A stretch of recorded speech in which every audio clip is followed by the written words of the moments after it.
A igreja, ela sempre foi formada por famílias. Um país é formado por famílias.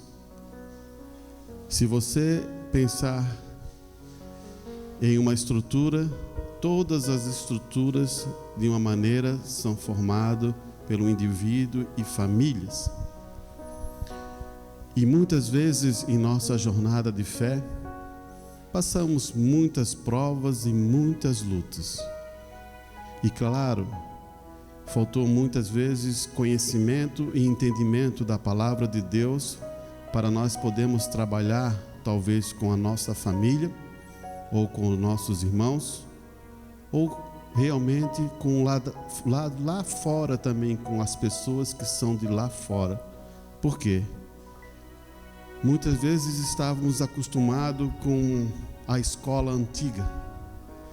E não quero apontar nada ou colocar ninguém em julgamento, não. Porque muitas vezes a pessoa que está na frente, ela não tem um conhecimento da palavra para ajudar a colocar a igreja num determinado tempo. Ou podemos entender que tem que ter um tempo certo para Deus manifestar a sua palavra naquele momento. Então isso nos coloca a pensar como estamos vivendo hoje, esse tempo e essa era. Em muitos tempos atrás, na escola velha, acostumados a dizer assim, bateu, levou. Esse era um costume que você bateu, você vai receber. E isso também está na Escritura. Se você aplicar a lei, olho por olho, se alguém me machuca meu olho, eu machuco dele. Se alguém me mata, alguém da minha família vai atrás para matar aquela pessoa. Isso é escola velha. Isso são costumes velhos. Isso são tradições velhas. E isso também veio dentro da nossa igreja há muito tempo. E eu quero explicar isso para você entender o que é isso. Porque queremos isso? Não. Porque fomos acostumados com tradições e ideias de outras igrejas que vieram. Como isso, irmão Arantes? Vem um irmão de uma igreja, vem outro irmão de outra igreja, vem outro irmão de outra igreja. Mas o conhecimento da palavra não chegou numa profundidade. E eles aplicam os costumes daquelas igrejas que vieram. Então, o bater, você vai levar, também veio. E somos acostumados com isso. E isso não só impacta a igreja, impacta também sua família. Porque você aprende na igreja e logo você toma aquilo como verdade e você aplica isso aonde? Dentro do seu lar. E essa escola velha tem que morrer em sua vida. Tem que morrer em minha vida. Não podemos ter mais desse jeito, porque isso já foi findado há muito e muito tempo. Talvez você esteja escutando isso agora, nesse momento, mas isso já foi findado há muito, muito tempo. E você escutando essa escritura, você logo se analisa lá no verso 31 que diz assim: e ele disseram, crer no Senhor Jesus Cristo e serás salvo tu e tua casa. Daí você pega uma escritura e olha como ela está. Você não pode deslocar ela e você não pode trazer para aquela ponta ou trazer para aquela outra ponta. Ela existe um alinhamento e ela existe uma maneira como Deus colocou isso claro para nós. E eu quero colocar alguns pensamentos antes de entrar na mensagem para você entender o que acontecia. Nós fomos um grupo grande? Fomos. Nós fomos um grupo que Deus abençoou? Fomos abençoados tremendamente.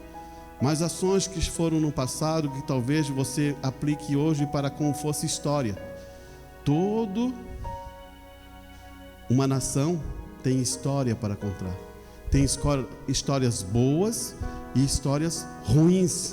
Agora, se você que está aqui na frente hoje, você que está na palavra de Deus, você tem que pegar e contar essas histórias boas e também contar as histórias ruins.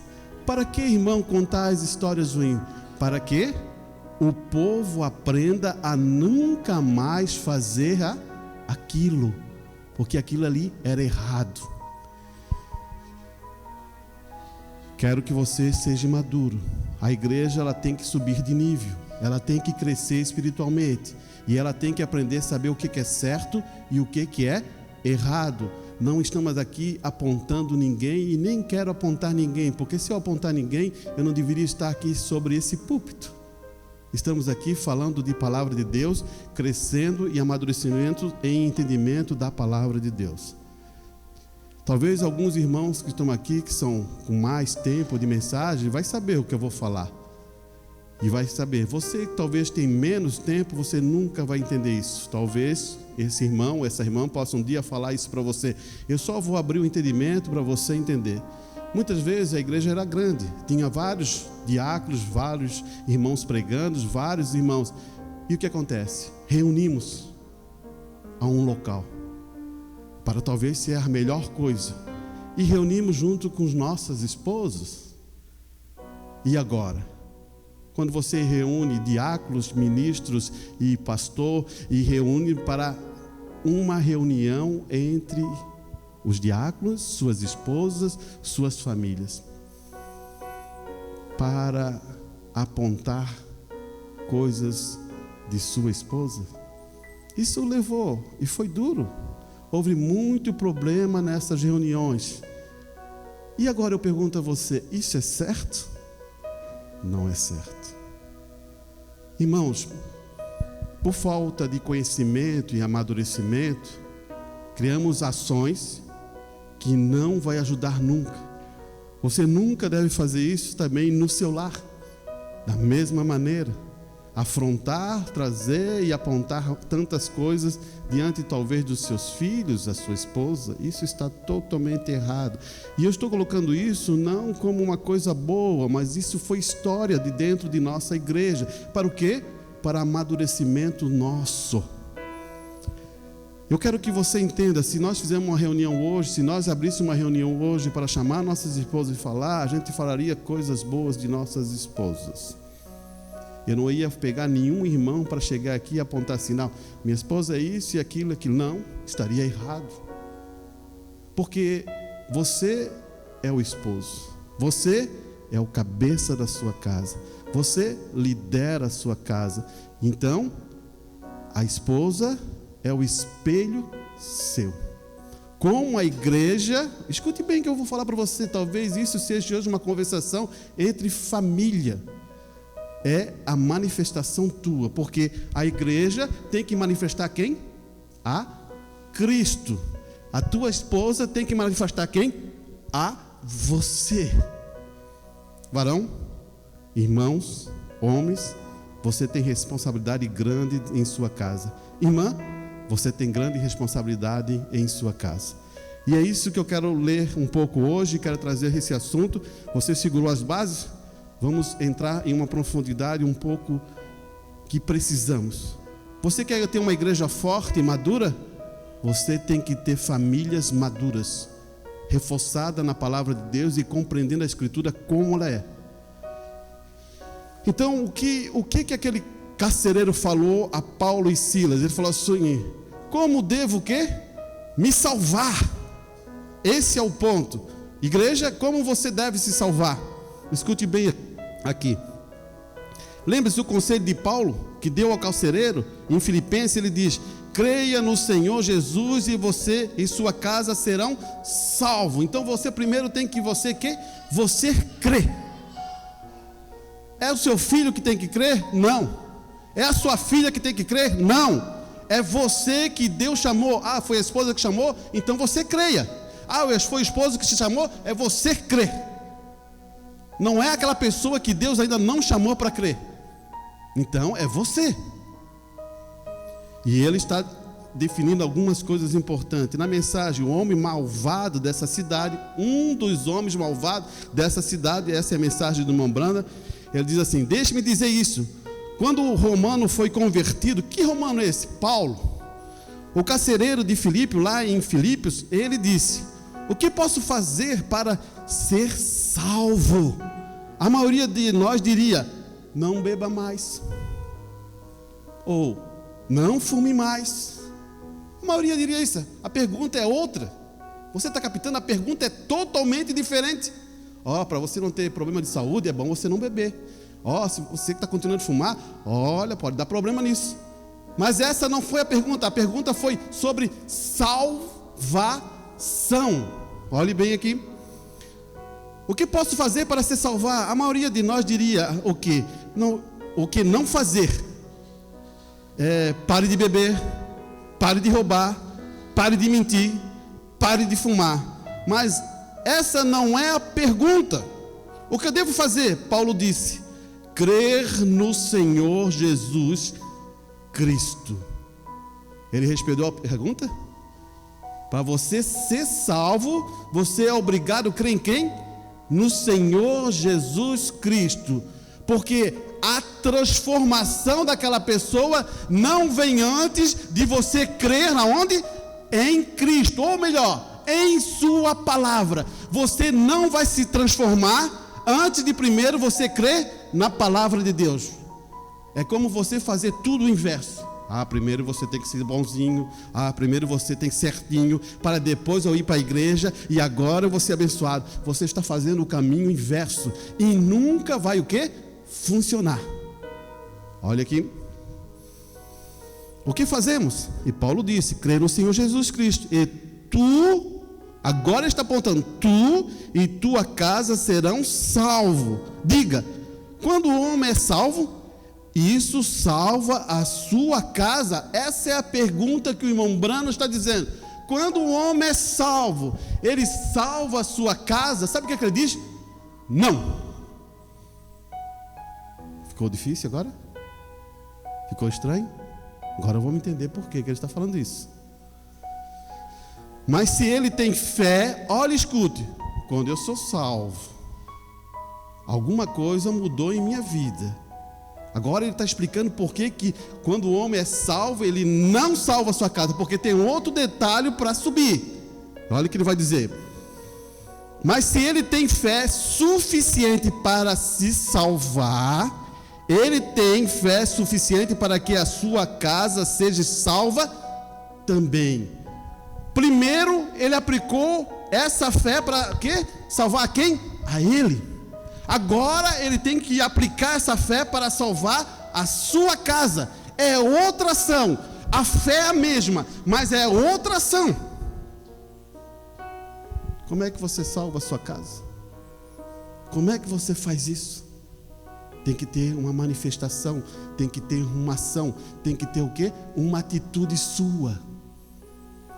Você olha e seus filhos olham para ti, ele está mudado? Essa pessoa que recebeu fé? Ou você ainda não está mudado e os seus filhos não olham para você e dizem assim: falta muito ainda. Escute bem, o que o irmão Brano está aplicando aqui então. Vamos reforçar isso de novo. Mas se ele tem fé suficiente para ser salvo, ele tem fé suficiente para que a sua casa seja salva também. A mesma fé que o salvou. Você vai aplicar a mesma fé que te salvou em seu lar.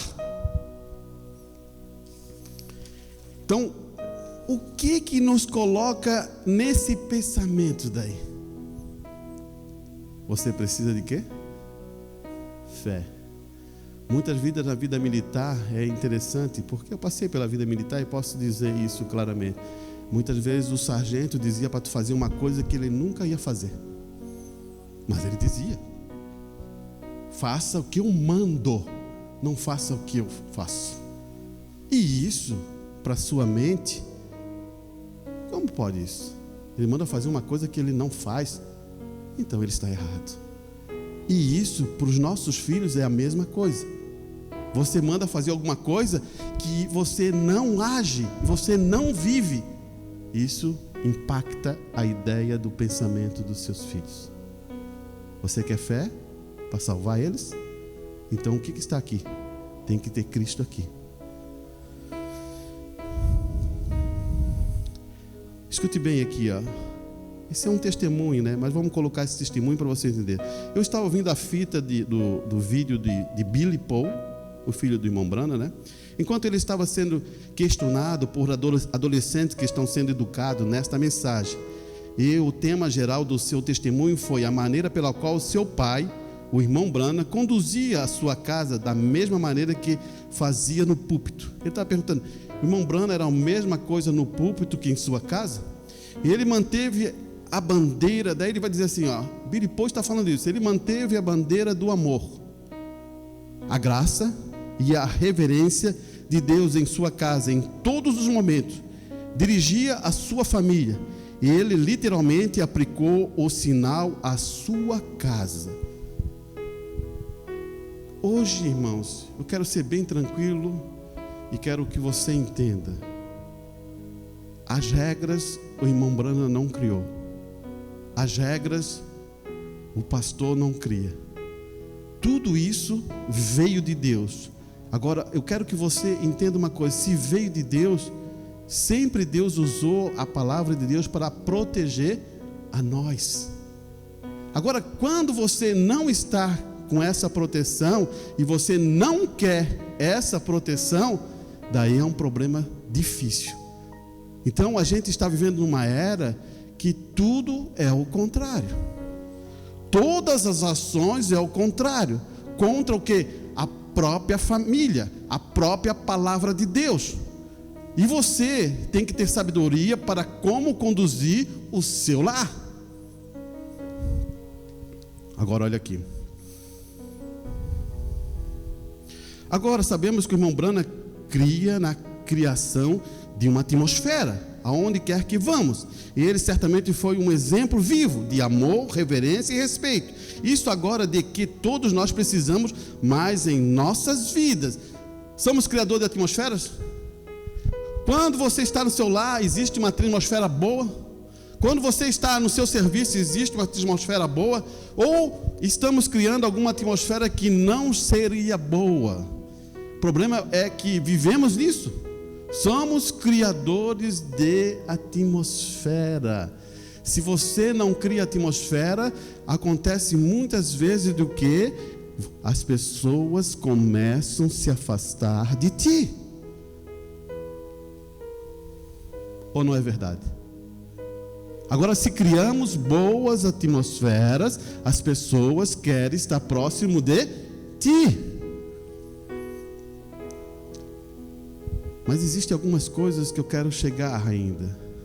Existe um probleminha de ira, existe um probleminha de amargura, mas vamos um pouquinho para frente. Acho que hoje precisamos abordar novamente essas questões em nossa casa, a casa de Deus, porque acho que é onde estamos errando o alvo hoje. Devemos estar tão cientes da presença de Deus que acharia muito difícil fazer as coisas em nossas próprias casas, sabendo muito bem que Ele está em nossa casa, observando tudo o que fazemos e dizemos. E já que Deus conhece os próprios pensamentos de nossos corações, esse é um ponto importante, irmão. Você não vai enganar Deus. Eu posso... Olha, interessante, né? O Arantes pode enganar o Arantes. Você pode se enganar.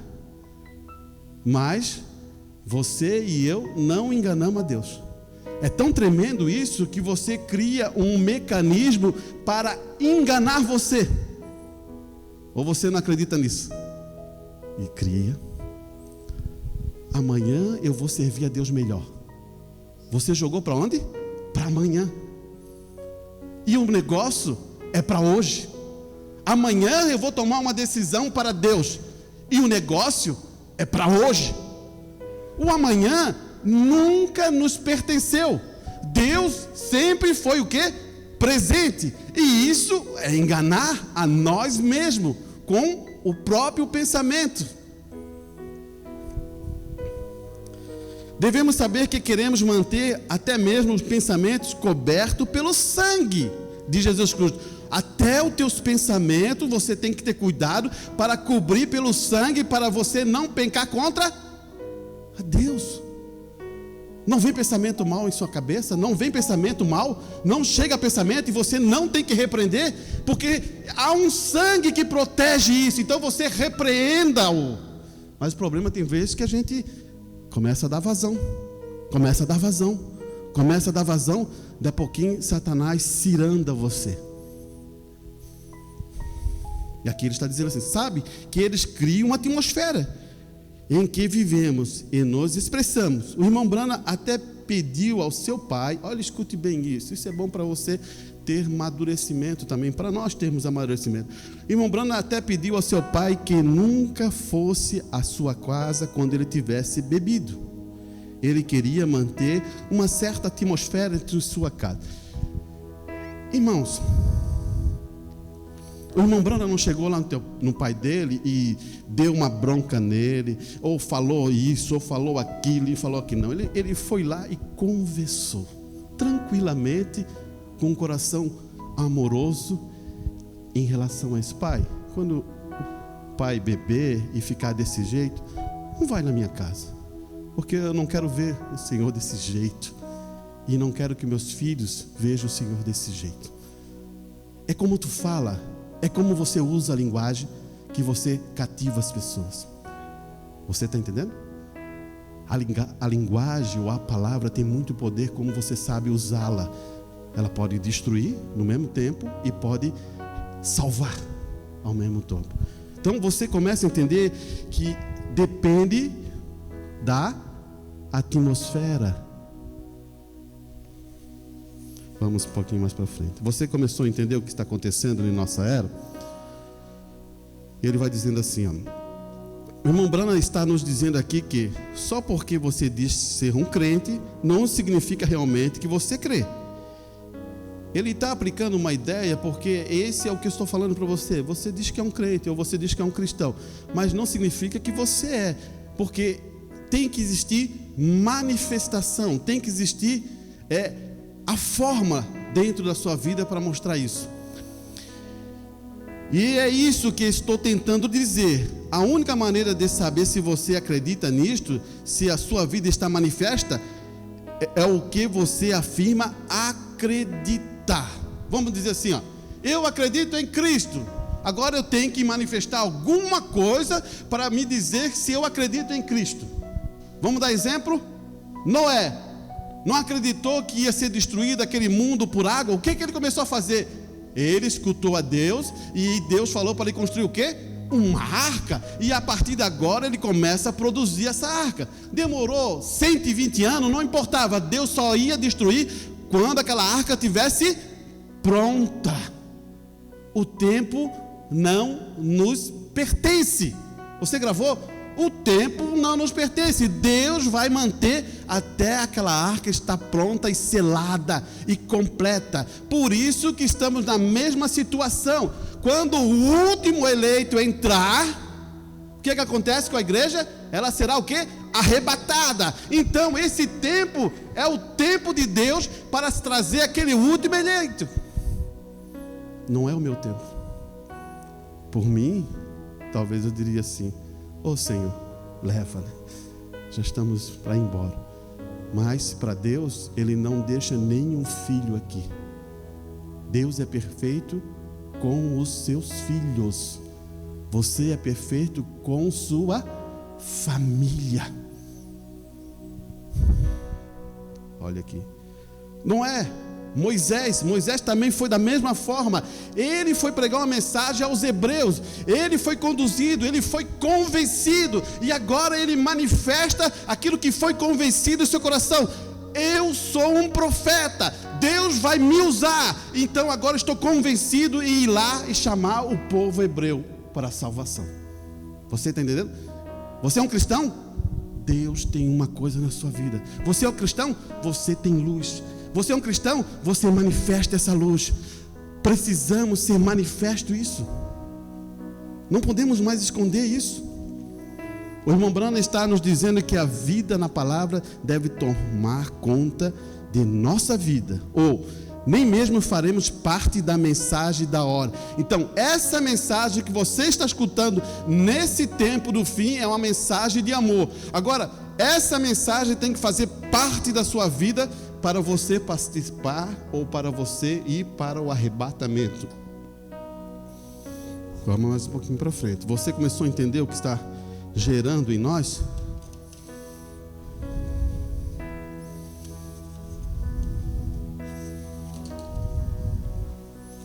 Vamos ler Efésios. Efésios no capítulo 4.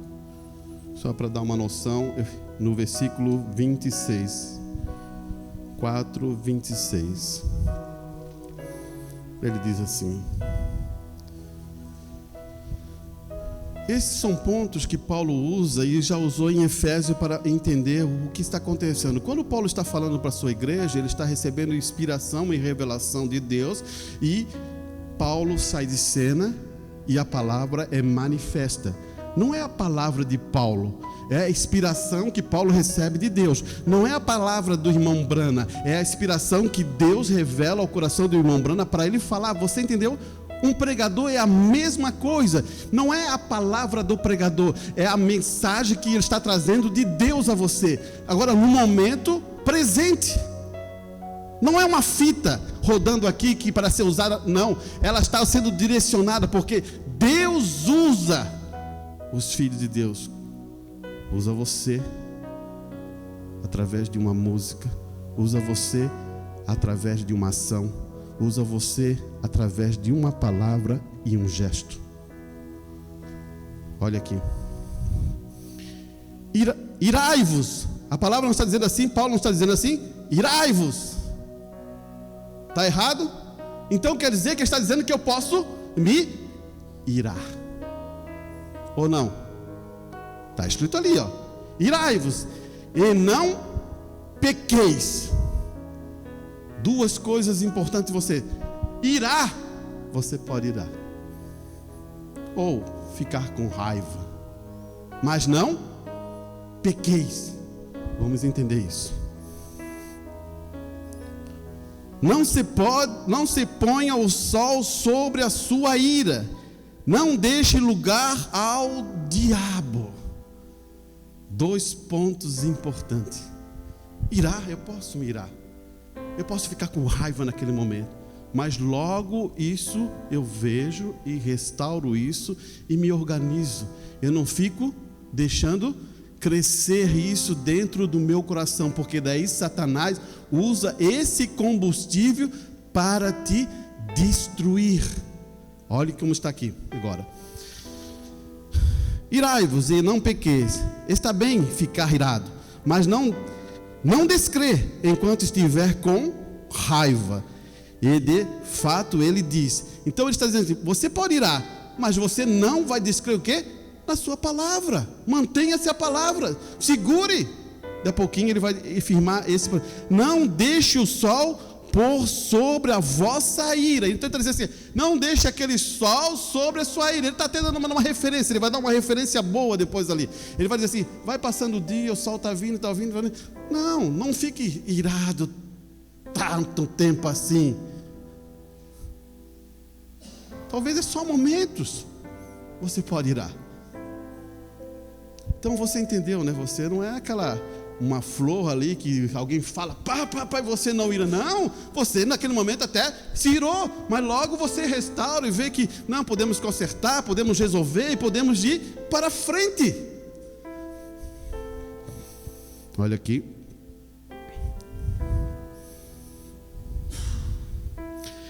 Está bem ficar irado, mas não descrer enquanto estiver com raiva. E de fato ele diz: não deixe o sol sobre vossa ira. Em outras palavras, é normal usar a raiva para produzir um resultado adequado.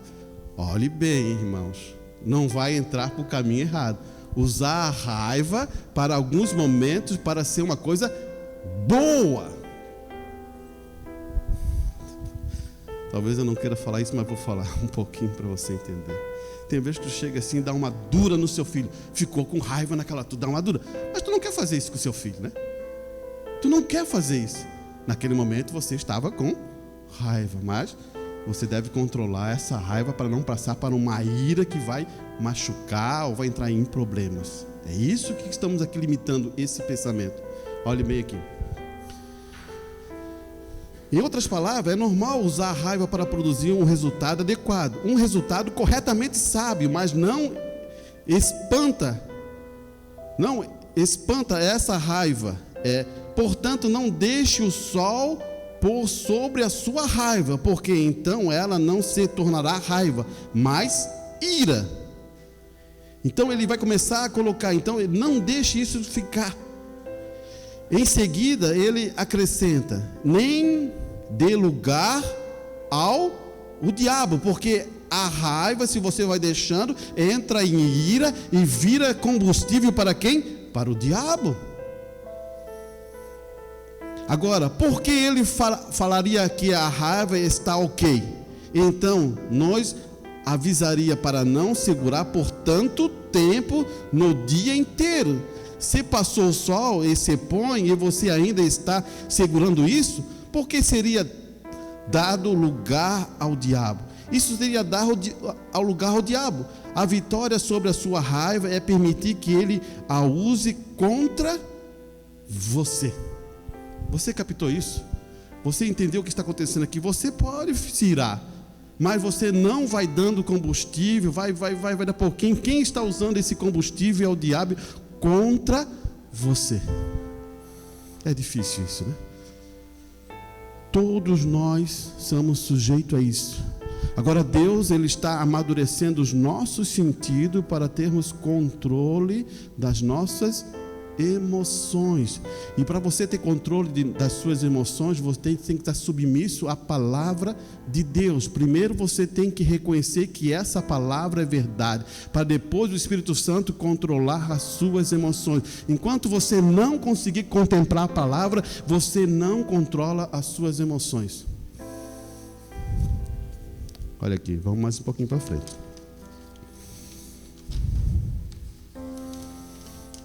Agora estamos em Efésios 29, capítulo 4, no mesmo versículo.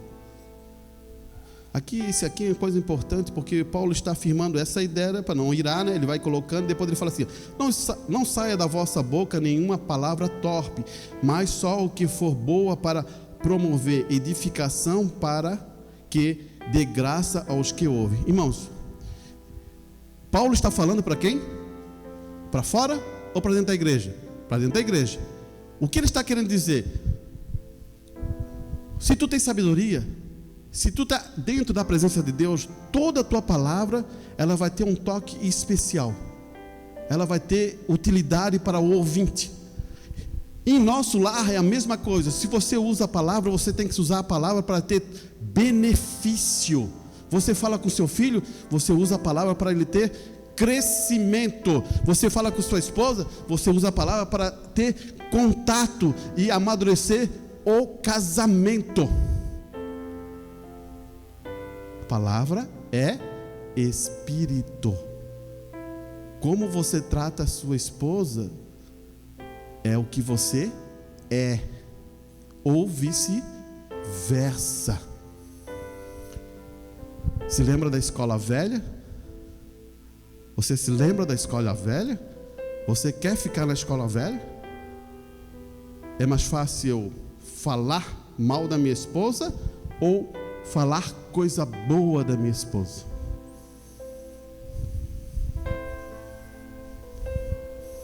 Vamos entrar, estamos entrando numa questão familiar.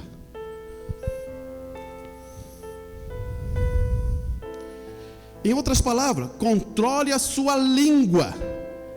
E qualquer palavra que não ministra graça ao ouvinte, apenas deixe ir e nem mesmo fale.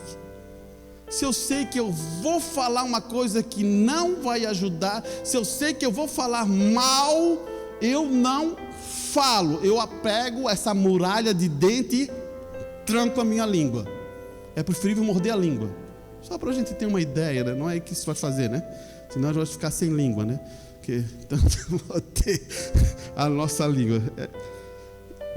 Vamos continuar. Então aqui, ó. Que toda amargura, cólica, raiva, clamor, calúnia seja afastada de ti, em toda malícia. Então, como chegamos ao ponto em que não entristecemos o Espírito Santo? Ele nos diz no próximo versículo, né? Ele diz assim: tira essa ira, tira essa amargura, contemple as coisas. Eu vou te explicar uma coisa que talvez isso coloque você numa ideia melhor, irmãos. É como a gente vê. Você já pensou as coisas como a gente vê que estraga tudo? Muitas vezes eu vejo uma prova como uma prova mesmo que está me acabando. Mas quando eu vejo aquela prova e olho que aquilo ali é um benefício para a minha vida, que eu vejo que Deus está me lapidando em algum detalhe, eu passo a prova com força e coragem. Agora o problema é quando você olha aquilo, não, isso aqui está me destruindo, isso aqui é assim. E outra coisa, irmão, graças a Deus que o Espírito Santo me lembrou, não seja vítima.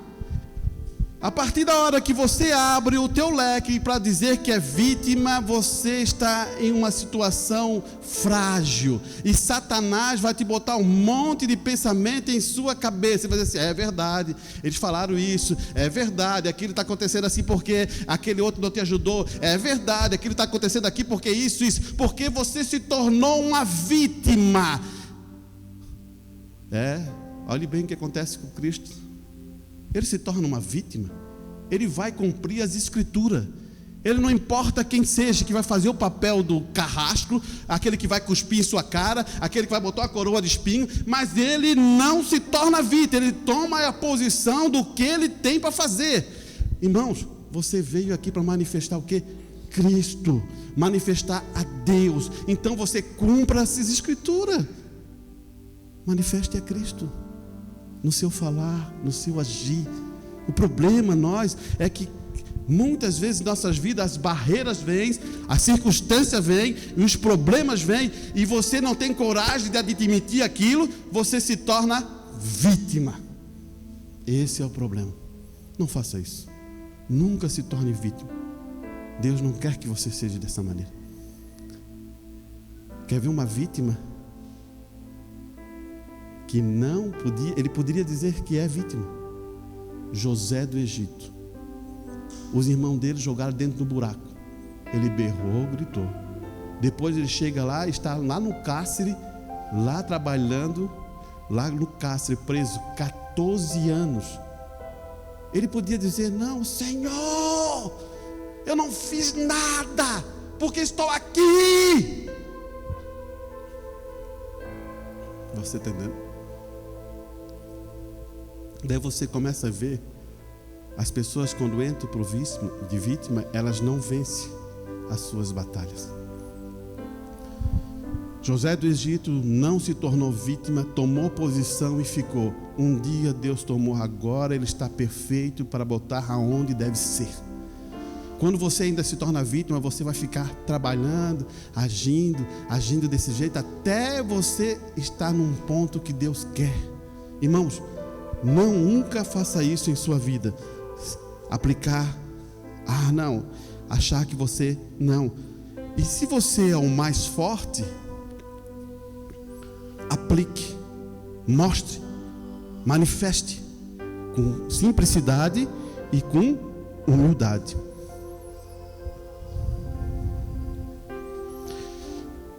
Claro que a gente sabe, né, que fácil fazer isso não é, porque é preciso uma morte para eu ser capaz de fazer isso. Irmãos, então muitas vezes algumas coisas que acontecem em nossas vidas, para a gente mostrar isso, você tem que morrer para si mesmo, porque senão você vai criar um monte de razão. A pessoa talvez fez alguma coisa para você e você diz assim: não, só se ela vir. E isso gera problema dentro da onde? Dentro da igreja. Amadurecimento, crescimento dentro do lar. E isso nos joga em situações que a gente tem que vencer. A palavra é sublime sobre isso. Vamos um pouquinho para frente para você entender o que eu estou falando. Você pode pular um pouquinho, versículo 5 de Efésios, no verso 22, ele fala assim: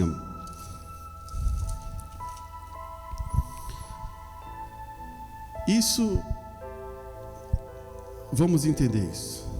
Talvez hoje eu queria trazer isso realmente porque se a gente vai querer uma igreja vitoriosa, a gente tem que colocar as bases muito bem firmadas para você entender e para eu entender.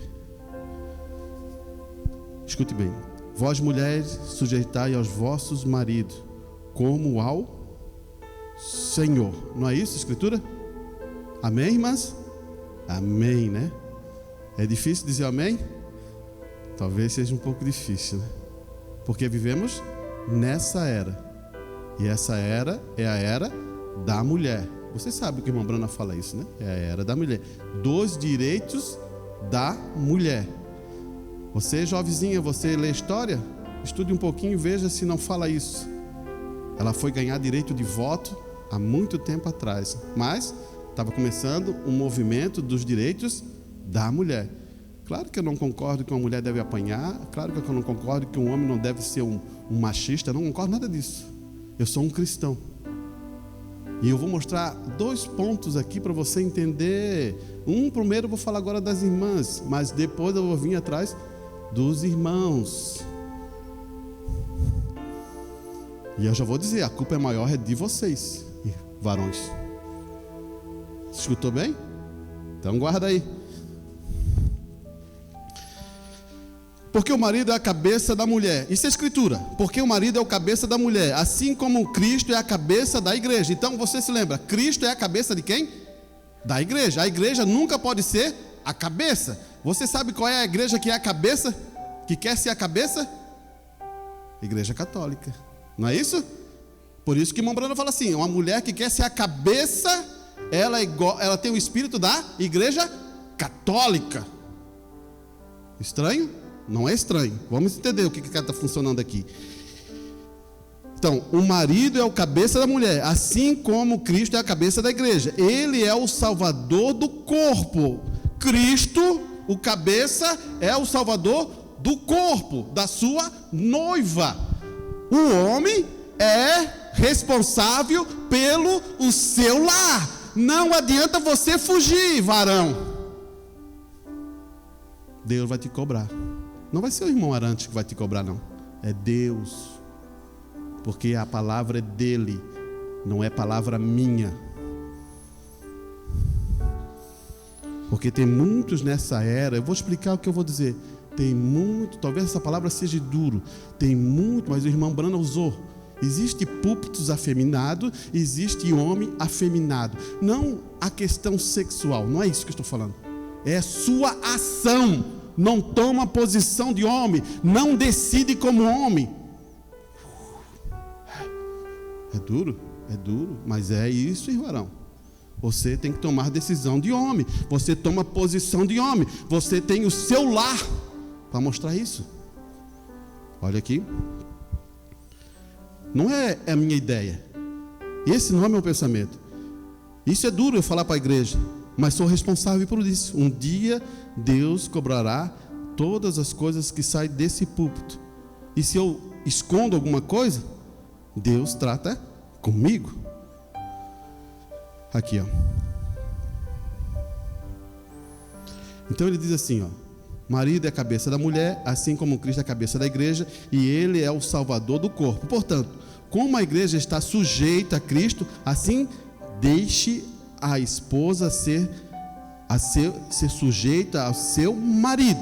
Você também, que algumas mulheres se submetem ao seu marido em certas coisas. Irmãos, o que acontece? Muitas vezes dentro da igreja a mulher se submete ao marido a algumas coisas, mas a escritura não está dizendo isso, em algumas coisas, mas não em outras. Mas a palavra de Deus diz que você deve se submeter ao seu marido em tudo. Diz que você deve se submeter ao marido em tudo, e nunca se esquecer. Tire uma palavra e você irá para tribulação. Você captou, irmã? Você tirar uma palavra, isso é tratamento do coração. Quem coloca isso é o Espírito Santo dentro de você. Eu estou só aplicando palavra. E irmão, a única coisa, a responsabilidade que eu tenho é mostrar a palavra. E agora você, irmã, ou vai receber ou não vai receber. Daí, se você quiser questionar, questione com Deus. Se você é uma leitora da mensagem, você vai ver que isso é importante. Porque você não é para-choque. E nunca será para-choque. Deus já fez um homem de braço mais forte, corpo mais robusto, para segurar. Por isso que eu estou falando de homem afeminado. Olha aqui. Agora você, marido, diz. Agora é para vocês. Marido, ame sua esposa, assim como a mesma medida que Cristo também amou a sua igreja. E o que a medida é essa? Agora vamos entender qual é essa medida. Você ama mesmo a sua esposa? Então você tem que ter a mesma medida que Cristo amou a igreja. Agora, você é a igreja. Você viu o que aconteceu com você? Você viu como você estava andando? Você viu como você viveu? Você viu tudo isso? E Cristo amou você e salvou você para estar num grupo da noiva do Senhor. Você vê que isso aí é duro? Olha a medida onde que você está. Agora você quer fugir da responsabilidade e não amar a sua esposa? Olha aqui. E que medida é esta? Ele nos diz: e se entregou por ela. Seu dever é amar sua esposa. Não diga que você tem que gostar de tudo que ela faz ou faz, mas o seu amor será expresso por você e entrará para aperfeiçoamento dela. Então, irmãos, é a mesma coisa aqui. Vamos ver um casal. Um casal, nem tudo que a tua esposa faz você vai gostar. Mas não é por causa disso que você não vai amar a sua esposa. Vire o quadro e o disco é a mesma coisa. Nem tudo, tem vezes que você olha no marido, você também vai gostar. Mas não faz isso, você está submissa ao seu marido. Somos diferentes. A mulher tem um espírito de mulher, o homem tem um espírito do homem. Mas Deus, lá no princípio, por sabedoria divina, Ele aplicou isso. Eu não nasci mulher, e você também, mulher, você não nasceu homem. E já vou dizer para você, irmã, a responsabilidade do homem é muito maior que a das mulheres. Olha aqui. Sempre a Bíblia diz, o amor é expressado em... Como é que é o amor? Como é que se fala, quando você fala assim, eu tenho amor? Eu me dou, eu me entrego, eu me rendo.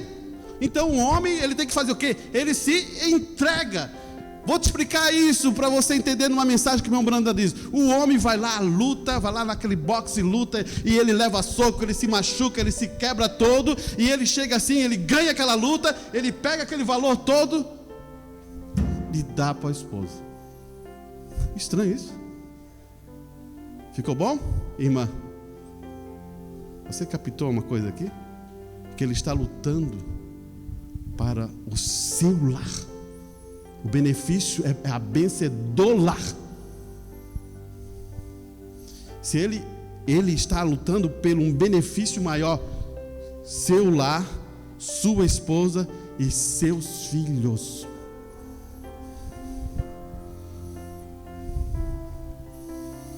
Aqui, ó.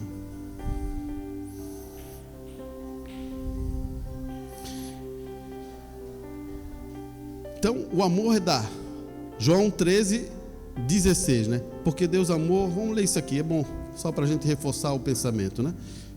3:16, ele vai dizer aqui, ó. Porque Deus amou o mundo de tal maneira que deu o seu Filho unigênito, para que todo aquele que crê não pereça, mas tenha vida eterna. Porque Deus enviou o seu Filho ao mundo, não para que condenasse o mundo, mas para que o mundo fosse salvo por ele. Outro ponto, irmão, você não faça assim, ó. Você está errado. Acusações. Acusações. Cabe com isso, meu irmão. Segura a tua posição. Seja rendida ao Espírito Santo. Controle a tua língua. Controle a tua ação. Não abra acusação. Isso já foi colocado cientificamente, só para te dizer, mas isso já está na palavra tempo, mas científica só para você entender, já que você quer crer mais na ciência. Quando você abre acusação, existe bloqueio daquela pessoa que está sendo levado àquelas coisas, e ela bloqueia. Daí se você quer passar uma informação para ajudar, não vai funcionar. Olha aqui. Portanto, o papel do marido é amar a sua esposa e se entregar por ela, santificá-la, purificá-la, prepará-la para Cristo. Começou a ficar forte, irmão? Olha aqui. Porque somos membros do corpo, da sua carne e dos seus ossos. Por isso deixará o homem o pai, a mãe, e se unirá à sua mulher, e sendo dois, uma só carne. Escute bem isso, irmão. Não é 4, é 2. Não é 4, é 2. Ele sai do seu pai, sai da sua mãe, ele se une com a sua esposa e se torna um. São 2. Você captou? Olha aqui. Não são 4, não é pai, não é mãe, não é marido e nem mulher, mas é o homem que deve deixar o pai e a mãe e se unir à sua esposa, e os 2 serão uma só carne. Já vi tantos rapazes amarrado tão frequentemente ao avental da sua mãe que arruinam o próprio casamento porque não puderam deixar. Irmãos, isso é duro, mas eu quero que você entenda. Você não casou com a sua mãe, e a mãe não fica tratando o filhinho para dar ciúme na sua nora. Ele está fazendo a comidinha que eu sempre fiz para ti. Ele está cuidando bem de ti. Como é que ele está fazendo? É assim, é? Daí tem vezes que a mãe quer dar alguma coisa do gosto dela. Não. O homem que é homem diz assim: não, você tem que dar um gosto. Você quer dar uma coisa para mim? Dá do gosto da minha esposa. Mas parece que o homem fica assim, né? A mãe controla ele em todas as ações. Faz isso, faz aquilo, ele vai assim, ele fica assim. Irmão, você se tornou homem. Você é homem para decidir. Você é homem para tomar posição. Não é para ficar agarrado com a mãe.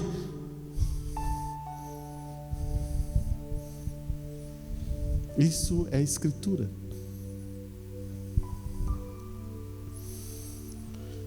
A maior forma de tolir filhos ou moldar filhos é a mãe que faz. O pai tem responsabilidade nisso, tem vezes que acontece, mas a mãe faz mais tolir o filho.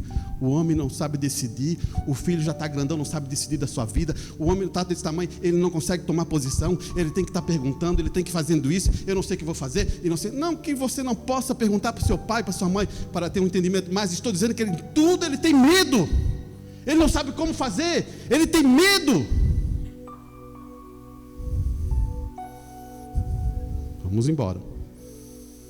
Então você não casou com seu pai e sua mãe, mas casou com a esposa, com a mulher.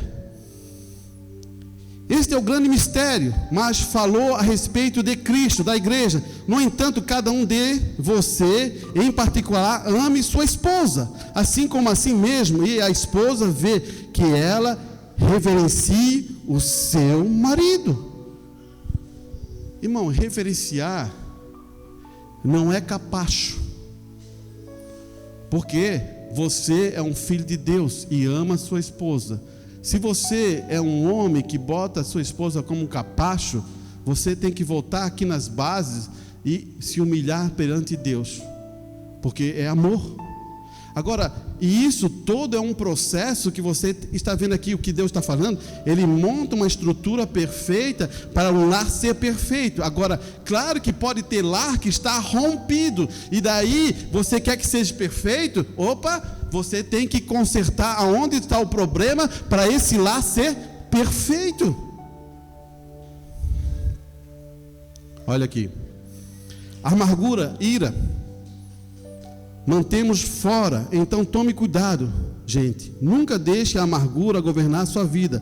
Já vi casamento bons, mas então a esposa começa a fofocar com alguém que não tratou o marido como devia em respeito. Preste bem atenção nisso, irmão. Talvez isso vai ajudar muito a gente a entender. Está aqui. Você está olhando para uma pessoa que não trata bem o marido e começa a achar que isso é certo. Opa! Você olha para aquela irmã e aquela irmã trata o marido mal. Daí você acha que aquilo ali é certo. Você mesmo vai cair numa cilada. Vamos escutar isso. Mas então, a esposa começa a fofocar com alguém que não tratou o marido como devido respeito. E a próxima coisa que você sabe é que a esposa começa a fazer o mesmo com o próprio marido. Isso está errado. E um dia o tirará do reino de Deus. Então, o que mantém o reino? Paulo diz: o que mantém o reino? Talvez isso nos coloque em uma posição mais pensando, né? Irmãs, a palavra veio para benefício nosso, bênçãos nossas. E se você é o varão, é o homem de Deus, você já tem que amadurecer isso em seu lar. Para ter o quê? O lar, ele cresce em benefício da palavra de Deus.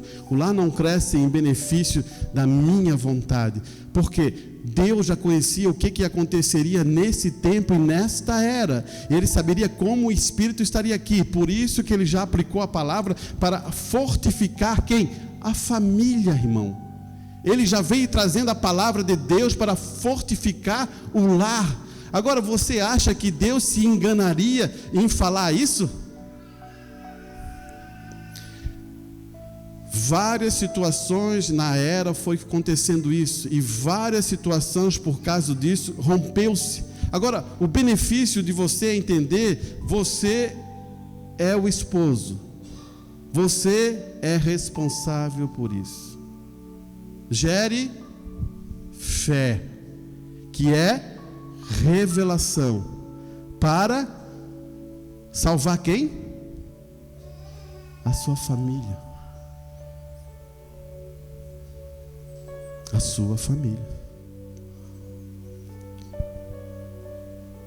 Deus, eu quero que as irmãs entendam. Talvez você vai dizer assim: mas existiu várias irmãs de Deus. Eu posso dizer que existiu Ana, né? Tomou posições, Débora, que tomou decisões e falou assim: você não vai fazer, varão, você não vai fazer, a honra não será tua. Ela não queria tomar essa posição, mas ela disse assim: você não fizer, a honra não será tua. Porque o homem que é para decidir não está ali. Você está entendendo? O homem que é para tomar posição no lar não está ali. E daí aquela mulher toma a decisão, por dizer assim: por quê? Porque tu não estava na posição que devia tomar. Agora, Deus sempre tratou assim. Escute bem, minha irmã. Talvez isso seja difícil. Deus trata com Abraão. Abraão, Deus está tratando diretamente com Abraão. Sara faz parte de Abraão. Tudo que acontecer de problema com a Sara, quem sofre? Abraão. Por isso que Deus nunca vai destruir Sara, porque se vai destruir Sara, quem sofre? Abraão. Você vê o benefício que está aqui? Então você começa a entender que Deus trata com Abraão. Muitas coisas de fé Abraão não fala para Sara. Na hora que ele vai fazer o sacrifício de Isaac, ele não fala para Sara, porque a Sara ia cair em desespero. Porque Deus trata com o varão. Daí o varão está com problema. Daí Deus tem vezes que tem que analisar e ir na esposa. Não seja negligente, meu irmão. Sabe o que aconteceu com a nossa era? E se você tem olhado um pouco, irmã, vou dizer para você: o homem sentou e a mulher teve que correr atrás. O homem sentou e daí ela tomou duas posições no lar. Ela tem que correr atrás e ainda tem que chegar no lar, dar conta do lar.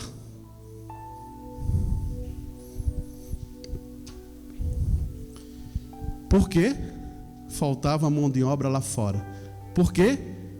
Eles sabiam que isso seria mais barato. A mão de obra da mulher seria muito mais barata. Por quê? Elas pensaram que iam ficar livre. Por quê? Os filhos ficaram fora, não deram atenção, não aplicou a palavra e gerou um monte de outras coisas. E isso é uma jornada que talvez pagamos um preço para ver. Você, irmão, eu não vou colocar a minha vida em relação ao que você vê pela palavra. Você mesmo tem que compreender a palavra e tomar a sua vida em relação à palavra. Isso é pontos importantes você saber. Você escuta a palavra, ela bate em seu coração, agora você aplique a palavra em sua vida. Não vou eu dizer assim para ti: ó, irmão, faça isso. Ó, irmã, haja desse jeito. Ah, irmã, não vou fazer isso. Nunca vou fazer isso. Eu só posso falar a palavra e você observar isso e tomar ela como ela é. Vamos ouvir o nosso irmão e depois vamos terminar.